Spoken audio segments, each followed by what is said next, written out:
ఇక గుంటూరు జిల్లా తాడికొండలో రాజధాని అమరావతి అభివృద్ధి పనులపై కీలక సమావేశం జరిగింది. రాజధాని పరిధిలో ప్రతిపాదించిన railway line, outer ring road నిర్మాణానికి సంబంధించి తాడికొండ మండల రైతులతో మంత్రి నారాయణ సమావేశమయ్యారు. ఈ సమావేశంలో రైతుల అభిప్రాయాలు అడిగి తెలుసుకున్న మంత్రి భూసేకరణ, అభివృద్ధి పనులపై వివరాలు వెల్లడించారు.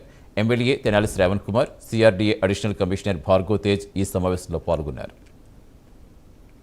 ఏదైతే అమరావతి క్యాపిటల్ సిటీలో inner ring road, outer ring road ఏదైతే డిజైన్ చేశామో ఆ యొక్క ఇన్నర్ రింగ్ రోడ్డు కానీ inner ring road, railway track ఈ రెండు ఈరోజు తాడికొండ, కంతేరు, మోతడక, కుప్పురావు ఈ యొక్క గ్రామాలు గుండా పోతుంది.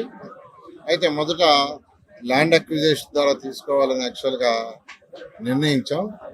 అయితే శాసనసభ్యులు ప్రజల యొక్క అభిప్రాయం ప్రకారం ల్యాండ్ పూలింగ్ తీసుకోండి అని చెప్పడం, దాంతో ఈరోజు యాక్చువల్గా ఈ యొక్క తాటికొండ గ్రామంలో దీని మీద మీటింగ్ పెట్టాం, గ్రామ మీటింగు. దాంట్లో మెజారిటీ సభ్యులు రైతు సోదరులు ల్యాండ్ పూలింగ్ ఇవ్వడానికి ఇష్టపడ్డారు. ఒక 50 ఎకరాలు అయితే కొంతమంది రైతులు ఇవాళ డాక్యుమెంట్స్ తెచ్చిచ్చారు. వారందరూ కూడా ప్రత్యేకంగా ధన్యవాదాలు తెలియజేస్తున్నాను. దాంతో వాళ్ళకున్న అనేక సందేహాలు అడగటం జరిగింది.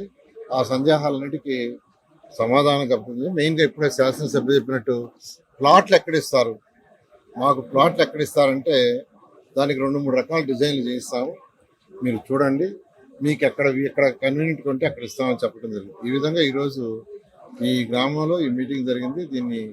దీనికి సహకరించిన రైతు సోదరులందరికీ నేను ప్రత్యేకంగా ధన్యవాదాలు. ఏదైతే అమరావతి క్యాపిటల్ సిటీలో inner ring road, outer ring road ఏదైతే డిజైన్ చేశామో ఆ యొక్క ఇన్నర్ రింగ్ రోడ్డు కానీ inner ring road, railway track ఈ రెండు ఈరోజు